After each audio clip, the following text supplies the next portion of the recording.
somebody in the 1% of the old families that own the country ordered the murder of John Kennedy. This is not in the film.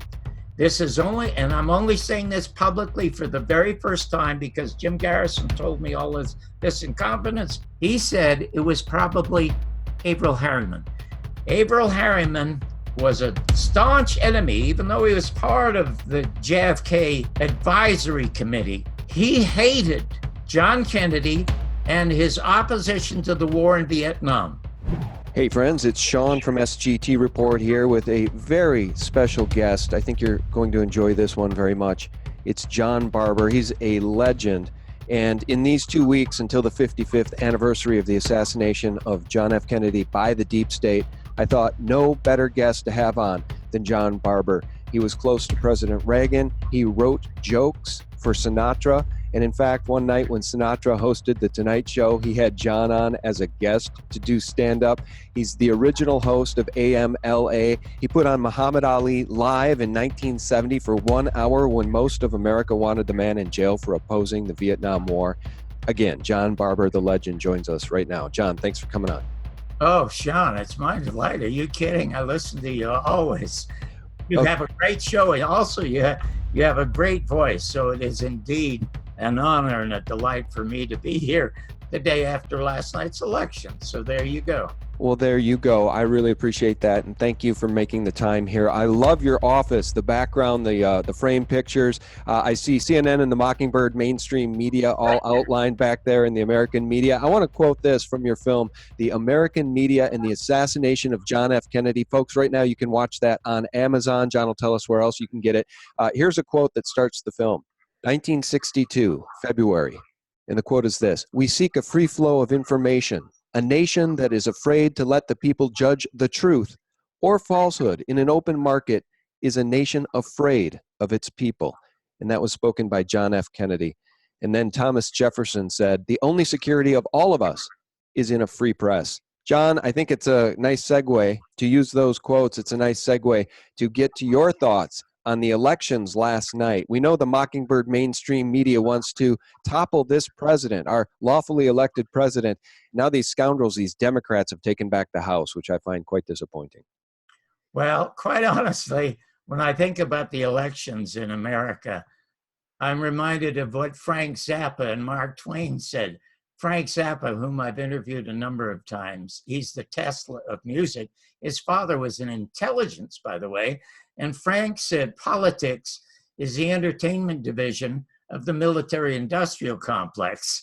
And 100 years ago, Mark Twain said if voting made a difference, they wouldn't let us do it. So indeed, it's been a very entertaining and informative election, especially here in Nevada. We had a state assemblyman, a Republican. His name was Hoff, and he owned a brothel in Pahrump, just west of Las Vegas, had a very successful show on HBO. And he was running for the state assembly as a Trump Republican. Sean, 3 months ago, he had a heart attack and died. But according to the law in Nevada, you have to leave his name on the ballot after a certain date.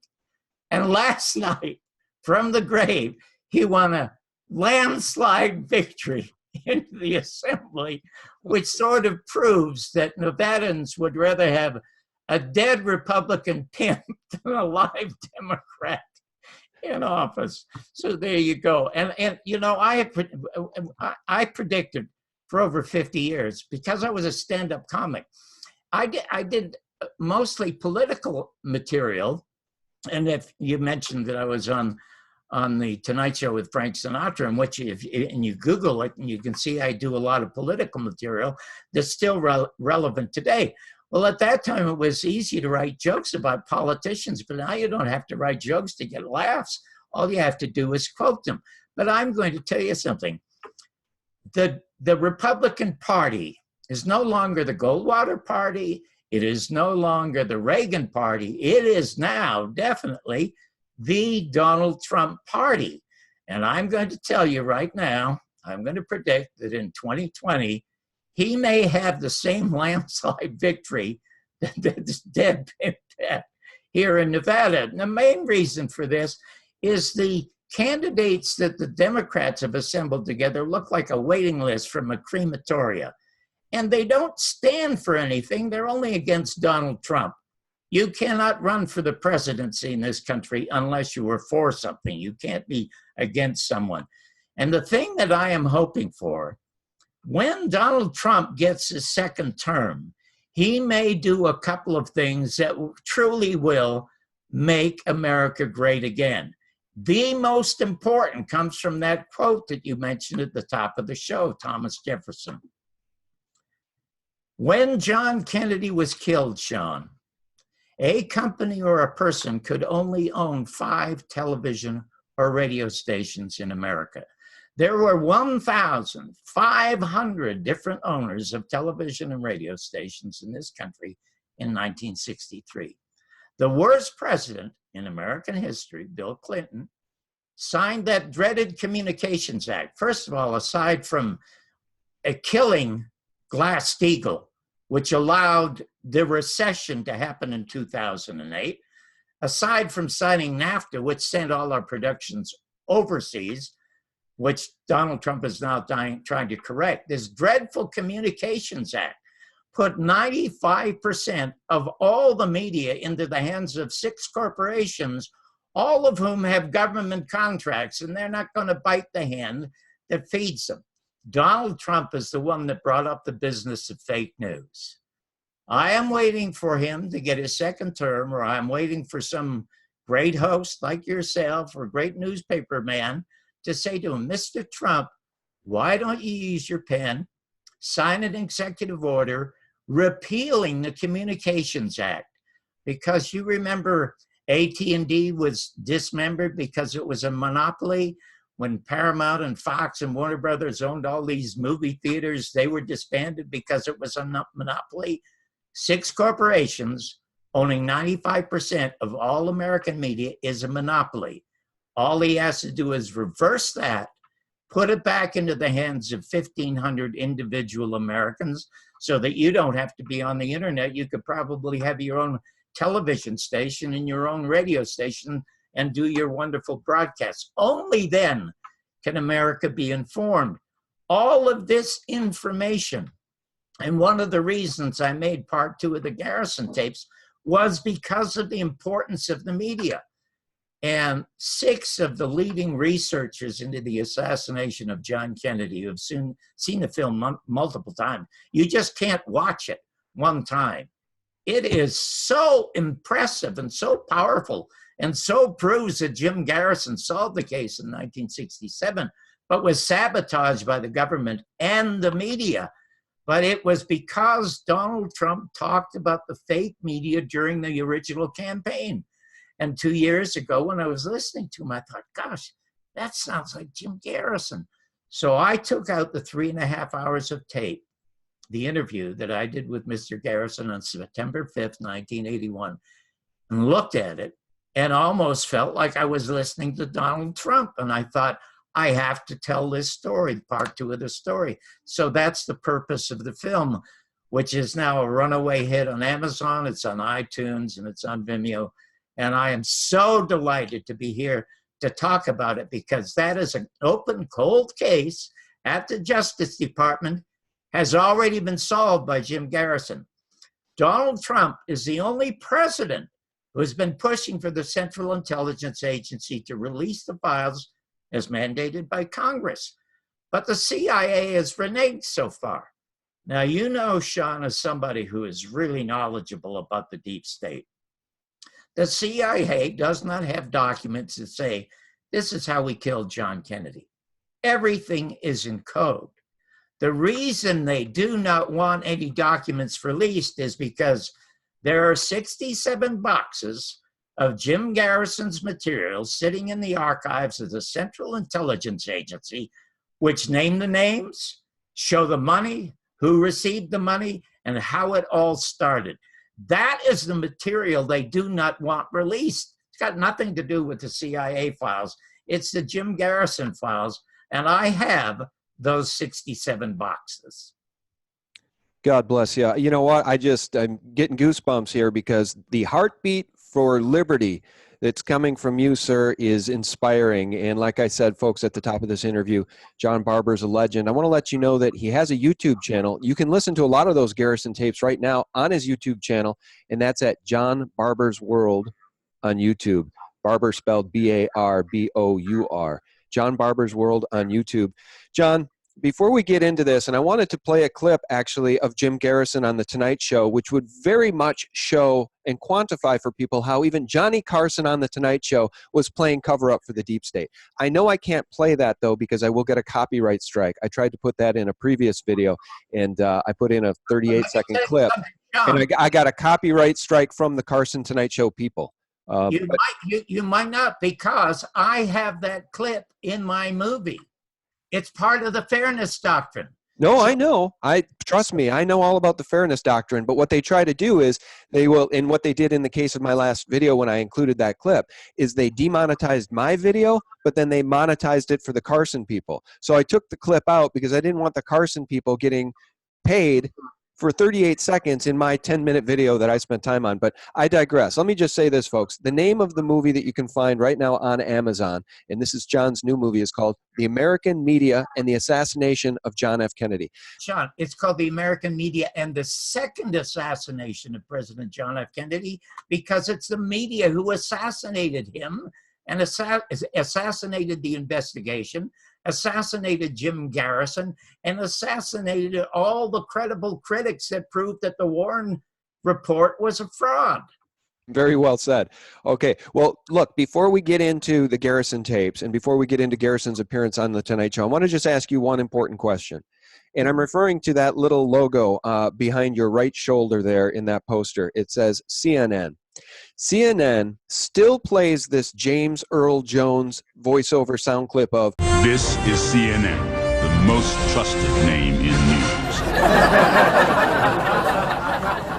And then they show the CNN logo.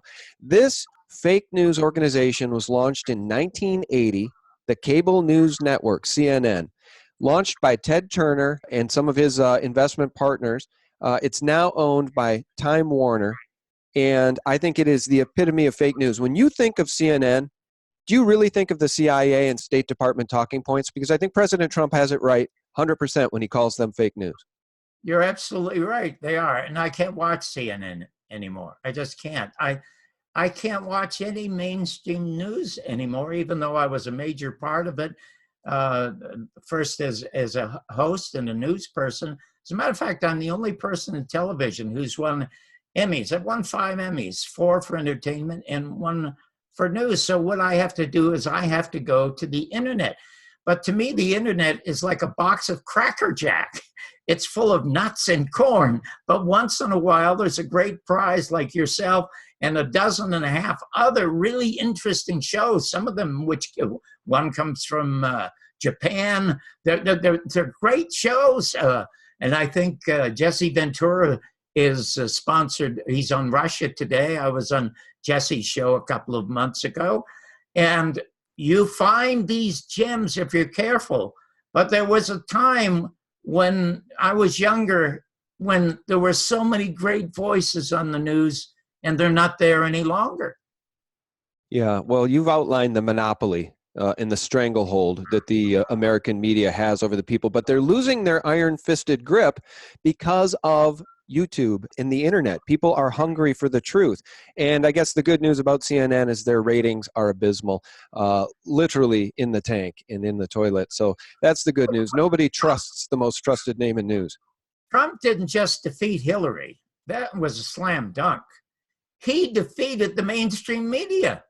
Because if you looked at the mainstream media during the election, Hillary was a slam dunk to become the next president of the United States. And they were shocked because the American public, being informed by the internet and by social media and tweets by Donald Trump and his supporters, overwhelmed the mainstream media. I mean, these small, isolated individuals by the millions around the country overcame these 6 major billion-dollar corporations. That speaks volumes. That's almost like a Frank Capra movie, for crying out loud. Yeah, no, it's very, very inspiring, and it's an exciting time to be alive. And I think that's why the deep state is in a panic, because not only are people waking up, John, the deep state is no longer deep. The shadow government is no longer in the shadows. And because Hillary, the witch, isn't in the White House covering up their crimes and stacking the deck, she doesn't even have the benefit of the seventh floor shadow government that she put in place at the State Department, because this president has dismantled it. So the deep state truly is in a panic. And as QAnon has said, which I believe is a group of people, of patriots, of white hats, closely associated to the president, Q has said if she had gotten into the White House, it would have been, quote unquote, hell on earth. And I firmly believe that, because she's a hardcore Marxist, George Soros lieutenant. Well, to me, the most shocking thing I ever saw anyone say on American television was after the Central Intelligence Agency murdered Muammar Gaddafi in Libya. I think you know what I'm talking about. We came, we saw, he died. Yeah, she cackled and laughed. He went on television and she said, "We came, we saw, he died." And you know, I was interested in both Trump and Bernie Sanders, because both of them one was a socialist, one was a capitalist, but they were the only two who were talking about the issues. Nobody talked about the issues. And I sent a note to Bernie Sanders and I said, all you'll have to do when you get rid of Hillary is the next time you go on television with all of these candidates and you want to get rid of her, play that 18-second clip of her cackling. No thinking, feeling human in the world would want that woman sitting in the White House. And of course, they never responded. And of course, you saw what they did to Bernie. I mean, Bernie's crowds were as large as the largest Donald Trump's crowds. Well, you know what? I want to jump in and say something here, because here's the mental illness that is still quite obviously in control of some of the minds of people in this country. One great example of that is that Debbie Wasserman Schultz won her seat back again last night in the elections. And it is so disturbing, because Debbie Wasserman Schultz is one of these hardcore Marxist criminals who helped steal that DNC nomination from Bernie, and she had to resign in disgrace because of it. So she's actually guilty of crimes, many crimes more than that, by the way. I believe she was probably also involved in the murder, or the call for the murder, of Seth Rich, the actual DNC email leaker. But the point is these crazy people in Florida give her seat back. Well, listen, she got reelected, and I think there are 3 others who were reelected who were under investigation by the Justice Department. So that's America for you. Yeah. Well, I think Q has said it very wisely. Q said, FISA D-class brings down the House. So Adam Schiff, Debbie Wasserman Schultz, a bunch of these people may still be on notice. These people are guilty of sedition and treason, many of them. That's the bottom line, John. Well, Sean, politics is becoming to America what salmonella is to nutrition. Yeah. That's all I can tell you. All right. Well, I want to get back to the Jim Garrison appearance on The Tonight Show in 1968. I've written down some of the things he said right here. I want to share this with folks. I'll put the clip up so you can see him. He had complete control of the interview. The audience was really in his pocket, gripped by every word coming out of the man's mouth. He's very credible. And you've made the point, of course, that it was the deep state and their mainstream media that tried to disparage him, ruin his character, and make him look like a fool. It didn't really work, and you can tell us more about that. But he said on The Tonight Show in 1968 that there were 10 men arrested in Dealey Plaza, several of them connected to the CIA. He then showed some pictures of these men. And Carson asks, who's suppressing all of this info? And Garrison says, I'll tell you who's suppressing it, the federal government. And Carson jumps in and says, who in the federal government? And Garrison says, the administration. The administration of your government is suppressing it because they know that the Central Intelligence Agency, Carson interrupts, on whose order? Garrison says, on the order of the President of the United States. Never have truer words been spoken on The Tonight Show, John. Yeah, but you missed the great point. And the great point was the audience's applause when Johnny Carson follows that and says, why would he do that? And Jim Garrison says, Johnny, why don't you ask him? That's and right. The audience erupted in applause. But to me, the most telling thing that he said, and he's looking straight into the camera as I am now, And he says, elements of our Central Intelligence Agency murdered our president. I mean, that is explosive. Now, I'm going to tell you how important that was, because when I originated the AM show, and I had Ronald Reagan on the show, he was a Republican. So then they have what they call the fairness doctrine. I had to have a Democrat on. When I had a Democrat on, I then had to have a socialist on.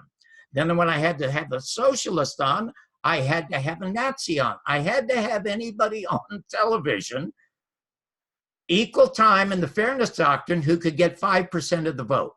And so that's how it was. Now, the 1%, the owners of this country, when they saw Jim Garrison on the Tonight Show, they said, we can't have that kind of truth anymore. And the fairness doctrine was scuttled.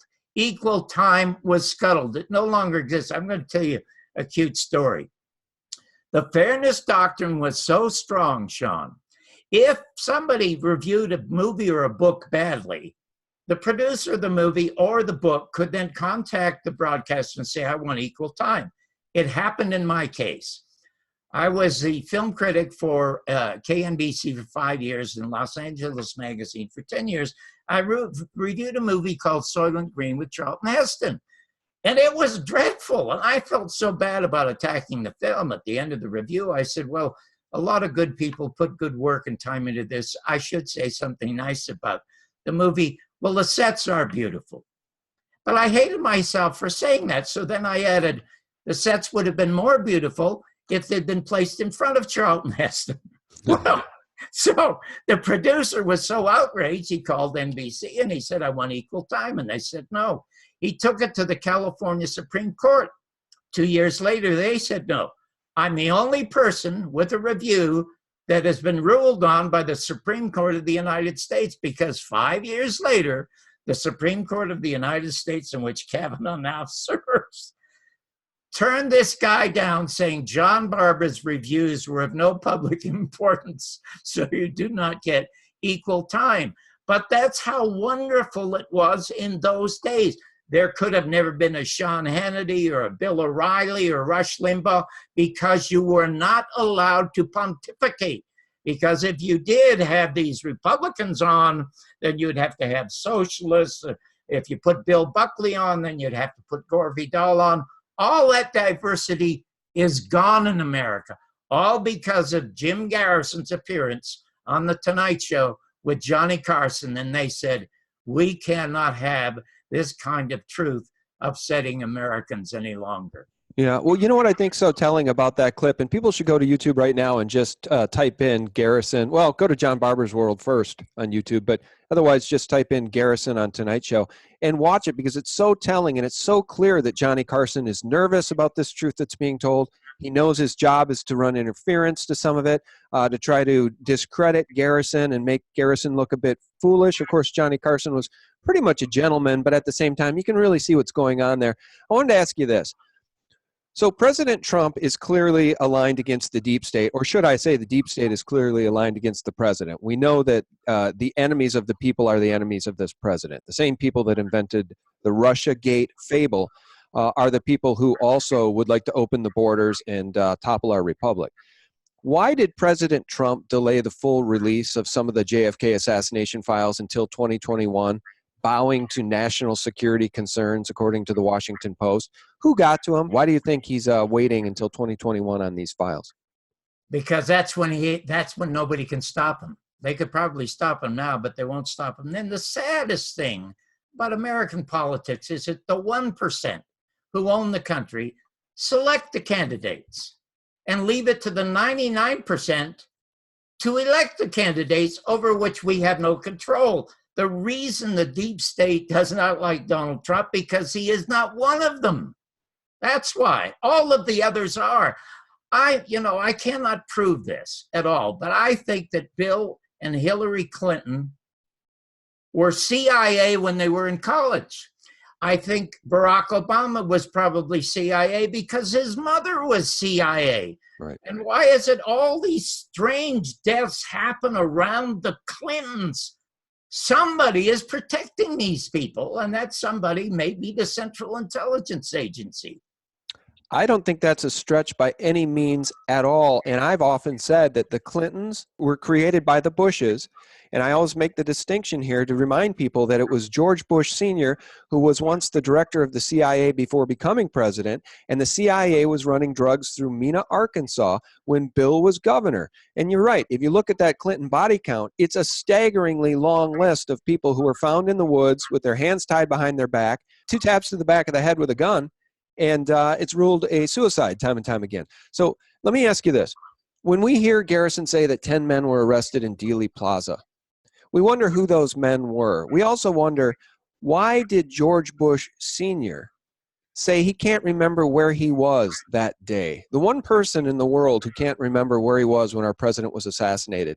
Do you think George Bush Sr. was directly involved in some way in the assassination of our president? It's in the film. A couple of things I want to say about Jim Garrison. Jim Garrison did not lose the Clay Shaw trial. He lost the conspiracy part of the Clay Shaw trial. But what Mr. Garrison was after mostly was the perjury charge, because he had 80 witnesses who knew that Lee Harvey Oswald and Clay Shaw and David Ferrie were all running and seen together. He won that conviction. You never read about that. You don't read about it at all. But the federal government stepped in and stopped that investigation. As for George Bush, the planning for the murder of George Bush, John Kennedy, began on the day of the Bay of Pigs. The reason it began was that the Bay of Pigs was called Operation Zapata. Zapata was the name of George Bush's oil company. 2 of the boats that carried these rebels to the Bay of Pigs were called the Barbara, his wife, and the Houston.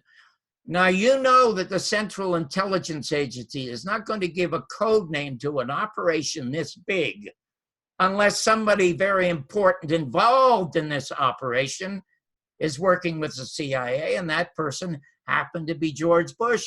And in the movie, we have photographs of him in Dealey Plaza, November 22nd, 1963. You will be absolutely astonished by the monumental amount of proof and facts.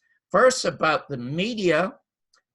Jim Garrison says on camera, he says, I can't name it, but there were elements of the media before the assassination who were involved in spreading the fiction of this before the truth sank in.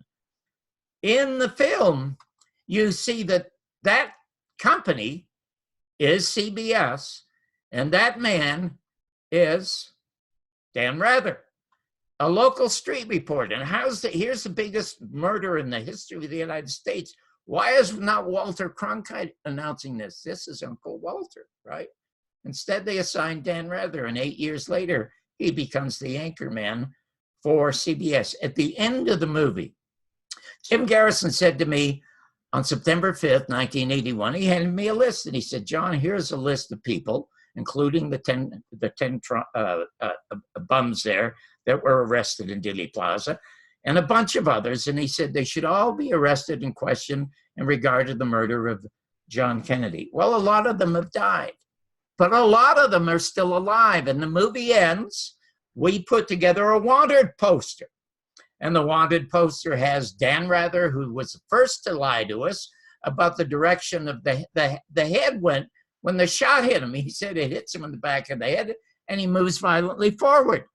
Now, America believed that because we believed our media, and we didn't know it until 1975 when Geraldo Rivera put the Zapruder film on television late night with Dick Gregory. And there was such a furor knowing that we were lied to that set up the House Select Committee on Assassinations. The movie shows Richard Sprague, a tough Philadelphia attorney who's taken on the mob and the government and gotten convictions. He says, we are going to solve this crime and the murder of Martin Luther King because we are not hiring any CIA agents or FBI agents to help us with the investigation. He had a staff of 6, not one was CIA or FBI. And guess what?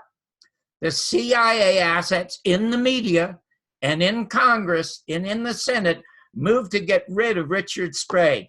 We found the video of Richard Sprague saying that, and it is in the film. And he explains how he was sabotaged and replaced with G. Robert Blakey, that hack who blamed it on the Italians, blamed it on the mafia. And you and I know that if the mafia had murdered the president of the United States, there would not be one pizza parlor in America. The mafia is not in a position to shut down an investigation into that murder or to shut down the media. Only the government is capable of that. And that's what the government did, and that's what the media did. So in the wanted poster, we have Dan Rather, we have LBJ's press secretary, became very popular. You know who I'm talking about? I'll remember his name. He's very famous liberal, been on PBS a lot. He is from the South. He's the one that ordered the bubble top removed from the limousine on a rainy morning. Then the other is Barack Obama, because when he was president of the United States, after Congress had said that on a certain date these files must release, he should have signed an executive order ordering those files to be released. And we delivered that wanted poster at the very end of the movie to the Justice Department, where it is still an open, cold case. Right. Wonderful job, John. And I want to ask you this here too, or I want to make this point. Not only could the Italian mafia not coordinate the assassination and pull this off, they couldn't get the mainstream Mockingbird media to parrot the official story over and over and over and over again that it was a lone gunman. And that's exactly what these Mockingbirds did, because they are CIA media. And you can comment on that in a second, but before I forget, yes, you mentioned the picture of what appears to be George Bush Sr. at Dealey Plaza that day. I've seen those pictures. They're very fuzzy. It definitely resembles him. Is there any concrete proof that he was there? And before you answer, have you seen the clip of this demon, the former head of the CIA, George Bush Sr., at Gerald Ford's funeral, talking about the lone gunman and smirking? After a deluded gunman assassinated President Kennedy,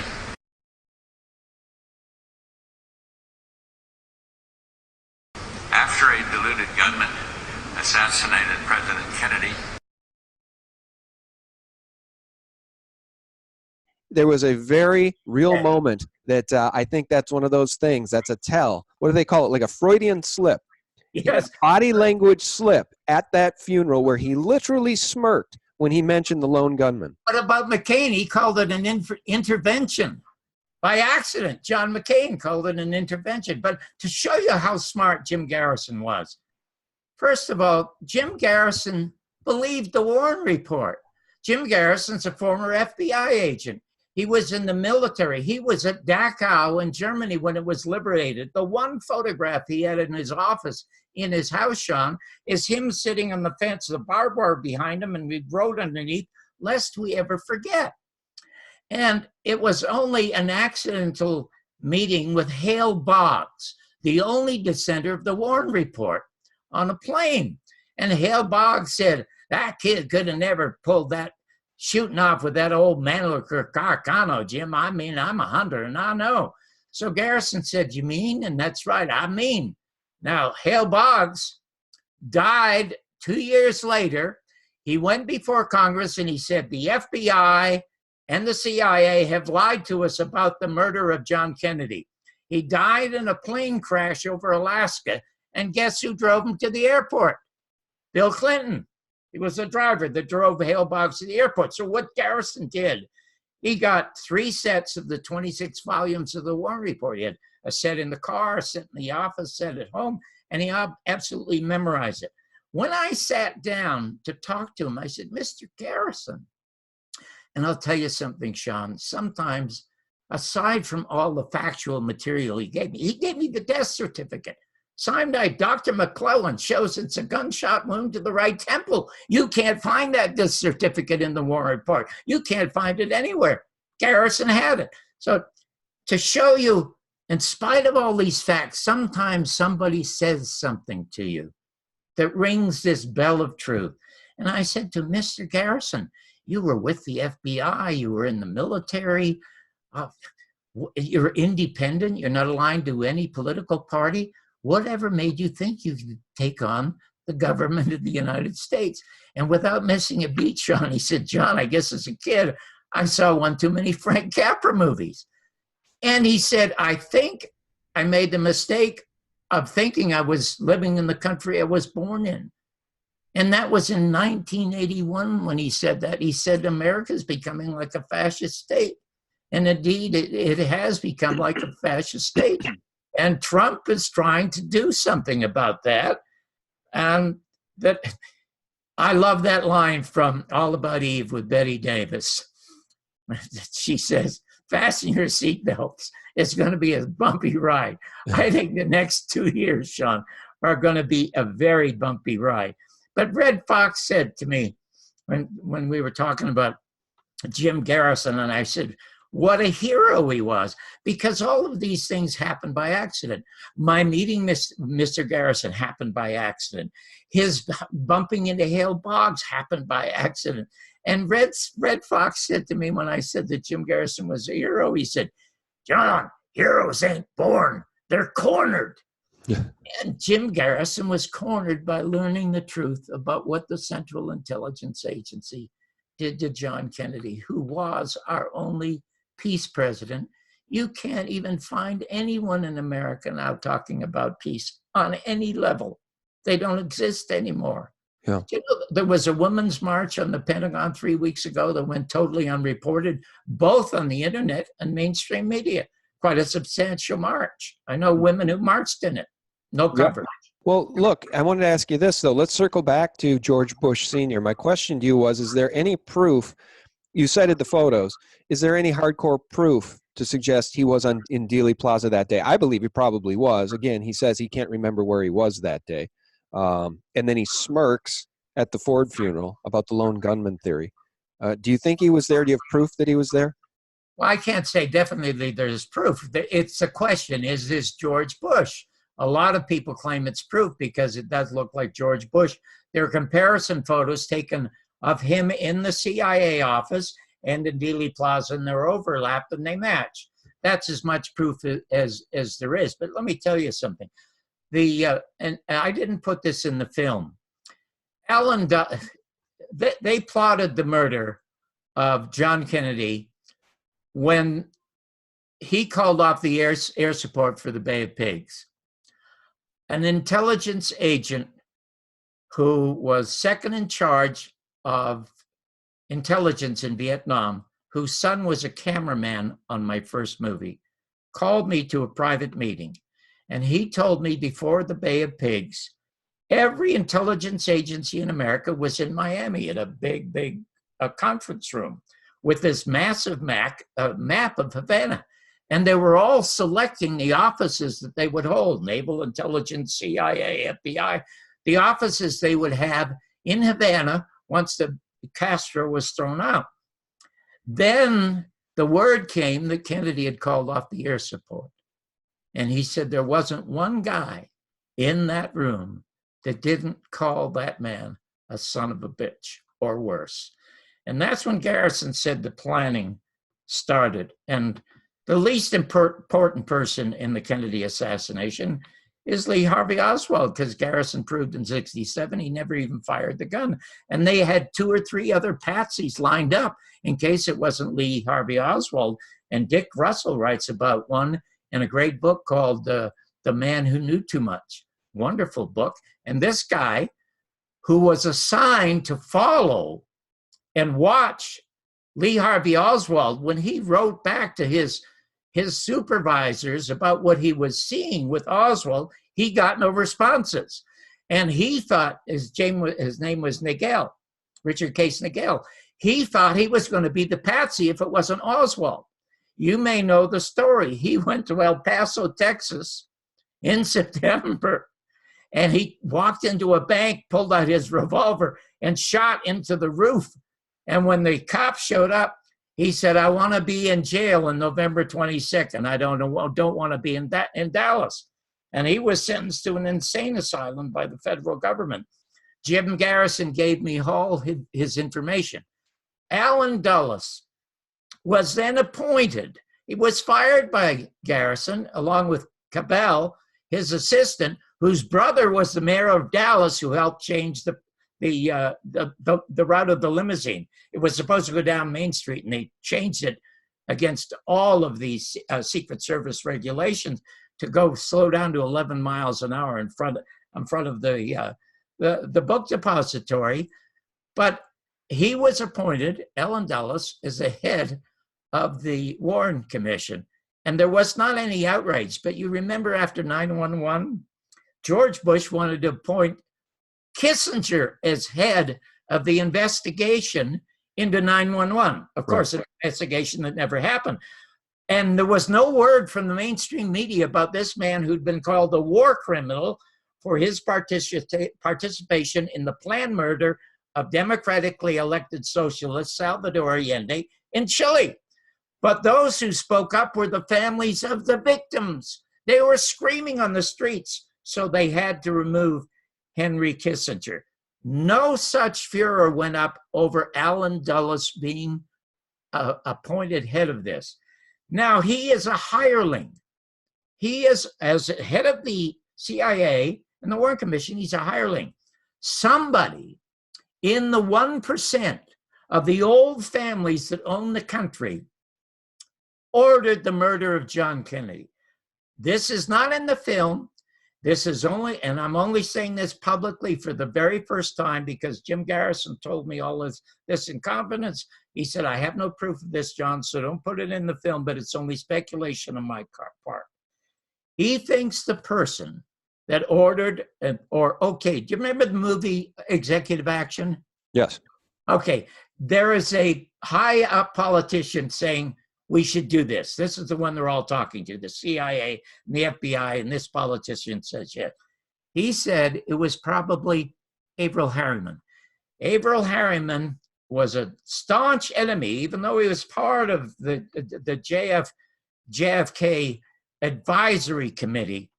He hated John Kennedy and his opposition to the war in Vietnam. This is on the record. 2.5 weeks before the murder of John Kennedy, Averell Harriman, behind Kennedy's back, sent a memo to the CIA authorizing them to get rid of DM in Vietnam. And they did. They assassinated him, and 2.5 weeks later, they assassinated John Kennedy. Now, that's only speculation on Mr. Garrison's part, but I'll tell you how smart he is. When he arrested Clay Shaw, and he had to because he had David Ferrie already confessed that he was CIA, and he died a mysterious death. They said it was suicide, and he left 2 different suicide notes. But when Garrison arrested Clay Shaw, he researched the origins of the Central Intelligence Agency. And he said the first fake war was a Cold War. He said the Russians lost 25 million people. They were no threat to us at all, militarily. And so what they did, they create the CIA, but the articles creating the CIA were not set up by a military man. They were set up by a Wall Street lawyer, James Forrestal, who began to question Harry Truman's foreign policy. And of course, they committed him to a mental ward at Bethesda. This is also in the film. And he jumped out of the 26th floor, supposedly another suicide. But that's how smart Garrison is. And he said they set up Project Mockingbird. They had already, people don't know that in 1953, Iran had a democratically elected president named Mossadegh, a professor. And what he did is he nationalized British Petroleum. He said, hey, we're only getting 10% of our own oil. Tears up the contract and they said, we want a new contract. We want half. Eisenhower told Dulles, hey, he's setting a bad example. Get rid of them. So the CIA murdered him. And the CIA does this all around the world. Latin America is filled with these interventions. So what they did, Mark Twain even commented about the Philippines, for crying out loud. Another fake war.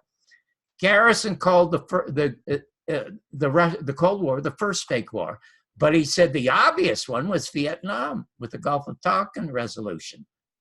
And now, of course, you had the biggest and the worst recently was George Bush's invasion of Iraq, when the CIA proved there were no weapons of mass destruction in Iraq. And Susan Lindauer, the CIA agent who couldn't get an audience with George Bush, went to her congressperson and said, I have the documents and the proof.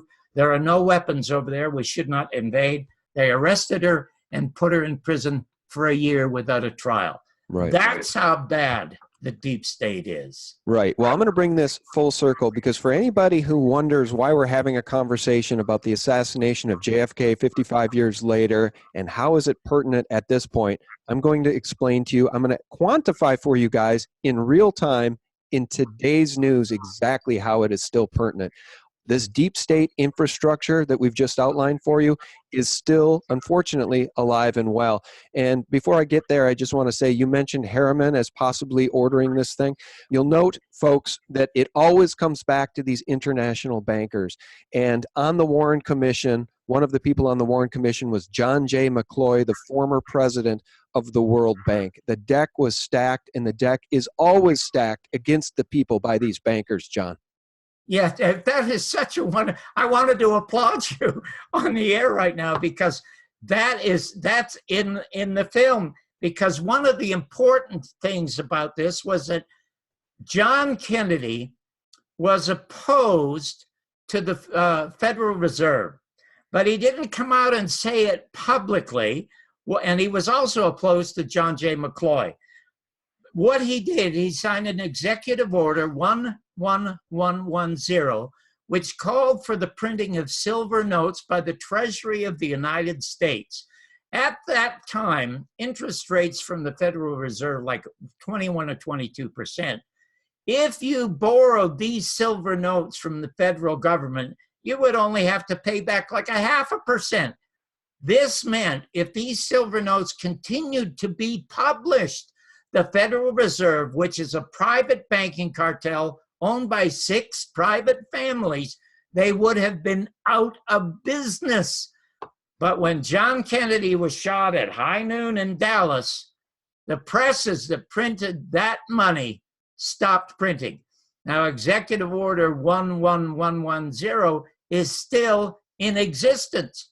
Nobody has implemented it yet, but I would not be surprised when Donald Trump becomes president again in 2020, if not only does he reverse the Communications Act and call it a monopoly and put the media back into the public hands, I would not be surprised if he began printing those silver notes that John Kennedy printed in 1963. That is a wonderful point you brought up. Well, that's a wonderful point you just brought up, because you know he has spoken out against the Fed and its policies of raising rates too fast at this point. They kept them close to zero or at zero forever for Obama, for his benefit, for that Marxist president's benefit. And now they're raising rates, and Trump speaks out, and they punish him for it by trying to tank the stock market. They want to remind him who still has all the power. But I think he needs to neuter the Federal Reserve. He needs to disband the Federal Reserve. And I hope you're right. I hope that prediction is right. Now, we're going to bring this whole thing full circle here. Are you ready for this, John? Honestly, this is truly incredible. So let's just back up, and let's remember Garrison on Carson. And Carson says, who's suppressing all of this info? And Garrison says, I'll tell you who's suppressing it, the federal government. Carson, who in the federal government? Garrison, the administration. The administration of your government is suppressing it because they know that the Central Intelligence Agency, Carson interrupts, on whose order? Garrison, on the order of the President of the United States. Here's where I get goosebumps. Are you ready for this? That's Lyndon B. Johnson. We started this conversation talking about CNN, the CIA, and fake news in the deep state, right? Get this. I just typed in Lyndon B. Johnson, and the first return from Google, John, is this from CNN, dated yesterday, Tuesday, November 6th. The headline is this: Lyndon B. Johnson warned us about this. And it shows Trump. And I'll scroll down. Let me just read this. CNN, 52 years ago, President Lyndon Johnson warned the nation not to be seduced by proponents of white backlash. Less than 48 hours before the 1966 midterms, just like today, LBJ saw the electorate a noxious mix of white anger, hatred, and resentment. You can't make this up, John. These people over at CNN will do nothing but spread lies. And it's shocking to me to see the headline, Lyndon B. Johnson here, as you and I are having this conversation. Was Lyndon B. Johnson involved in the planning of the assassination of JFK, in your opinion? Because he was most certainly involved in the cover-up. No, I asked Mr. Garrison that, and he said there's no question that, he says, this is his quote, that LBJ probably knew it was going to happen. And when he ducked, he was thinking about how he was going to redecorate the Oval Office. That's an exact quote from Jim Garrison. Lyndon Johnson, again, was another hireling. The president, one of the questions I asked Mr. Garrison was, do you think the president of the United States runs the country?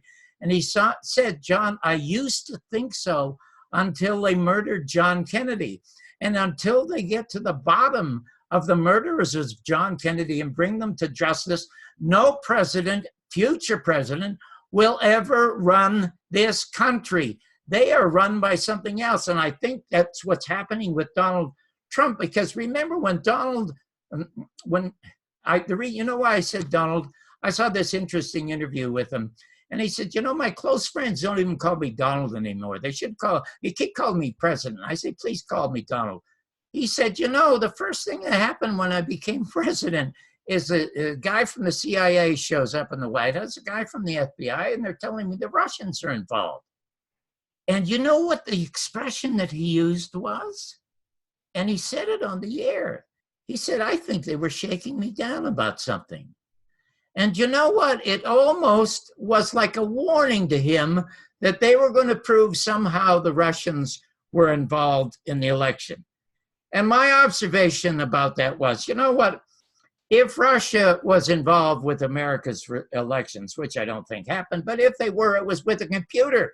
But look what we do all around the world. We don't use a computer. We use assassinations. We use bombs. We use guns when we interfere with other people's governments. And we do it all the time. And look at, I hate to say this, but it's true. The two most corrupt parties are the Republicans and the Democrats, proven in the past.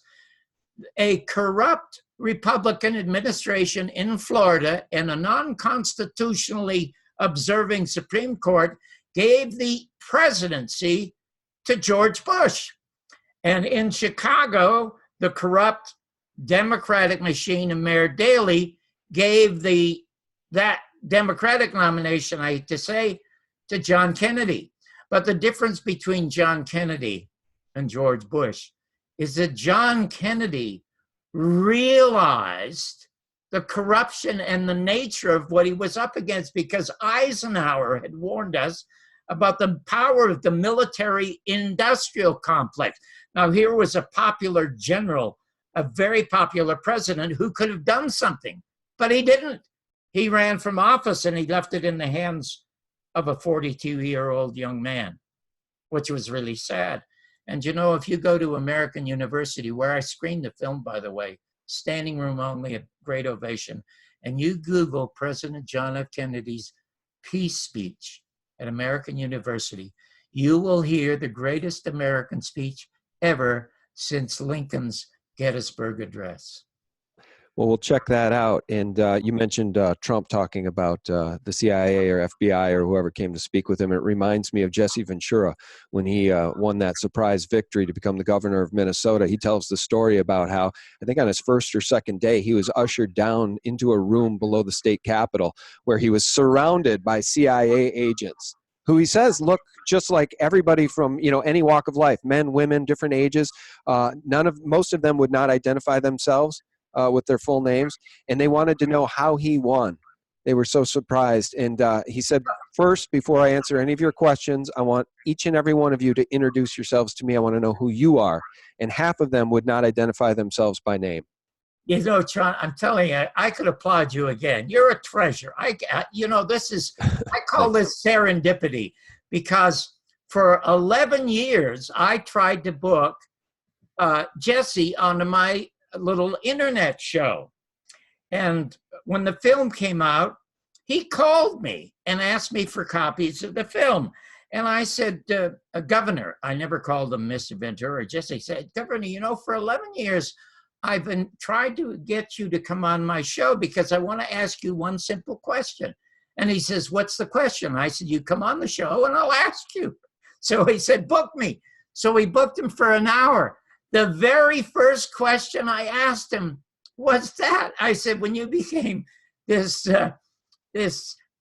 radical who was independent and became governor of Minnesota, the first thing that you had to do is sit down with a dozen CIA agents. Did you film them? Did you record their names or whatever? And he told me about the story that you just told me. And an interesting thing about Jesse, when he left the governorship, he was the most popular man in America. And two networks, CNN and MSNBC, began bidding to get his services, and MSNBC won. And the very first show that he wanted to do was about the Warren Report. And they called him into the office and they had a document that he had to sign. And they said, we here at NBC support the conclusions of the Warren Report. And in order for you to be here, you have to sign this document. He said, I'm not signing it. They fired him on the spot. He went to Mexico. He used the income, he said, to build this huge home in Mexico where he goes to spend the Minnesota winters. And he could not do any show for 3 years. And look where he is now. He should be on the air in America. Instead, he's on the air in the Soviet Union. It's Russian television. And that's where you see Jesse Ventura today. That's why President Trump, when he gets the presidency in 2020, he's going to reverse the Communications Act so people like you can be on national television with your own station or network, and Jesse Ventura can come back home to the United States where he deserves to be. What a great story. Well, John, I can't tell you how much I've appreciated your time today and having you on. And I want to remind people that the correct name of your film is The American Media and the Second Assassination of John F. Kennedy. And tell people where they can find that. It's on iTunes. If you just Google John Barbour, it'll come up on iTunes. It's a runaway hit on Amazon, The American Media and the Second Assassination of President John F. Kennedy, and on Vimeo. Or you can go to, as Sean said, YouTube.com/JohnBarbour'sWorld.com. You'll find it there. And it's only $2 on Amazon. So I'm not making any money. I've spent 48 years trying to tell Mr. Garrison's story, and I've spent about $10,000 a year trying to tell that story. And for me, it's repaying the country that left this. I was sort of like, I came from a severely dysfunctional family in Canada, and I was 15 years of age and ran away to the United States, where I was later deported a couple of times. So it is my thank you to this unbelievable country, the only country in the world made up of every other country in the world, and the only country in the world that was built on a catalog of laws called the Constitution and the Bill of Rights. No other country in the world can say that or boast that. So that's my gift. Amen. Well, you are an American treasure, John. And again, thank you so much for your time. I very much appreciate it. Oh, Sean, it was an absolute delight, and I hope we get to do this again sometime. Yeah, me too. And I really, really want to thank you for all you do and for your truth-telling, because as Q has said, where we go one, we go all. And I think one of the most inspiring things about President Trump has been that he actually is a unifier, bringing people together from different races, different creeds. Across the aisles, people are coming together, and people are beginning to walk away from the leftist Soros party in droves, and that's the best possible news. Our guest has been John Barbour. You can find him on YouTube at John Barbour's World, and do search for the movie on Amazon, The American Media and the Second Assassination of John F. Kennedy. All right, John, until next time, God bless. Thank you so much, Sean. Bye-bye. Thank you, sir. And guys, thank you so much for your time. Thank you so much for your support. And for real news 24/7, visit us at sgtreport.com. Bye-bye.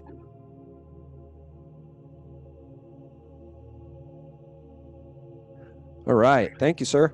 Oh gosh, it reminds me of an ancient Persian proverb, 5,000 years old. And the proverb is, if you're going to tell the truth, you better have one foot in the stirrup.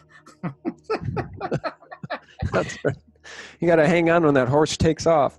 Yeah, that's it. Anyway, Sean, what a delightful surprise it is. Serendipity. There you go. Yeah, lots of it in this conversation. Oh my gosh. And I am a non-believer, but I must tell you, there's something metaphysical at work with this film. It is somehow blessed, unbelievably blessed. These things that come along from out of nowhere, even your show from out of nowhere to help tell Mr. Garrison's story.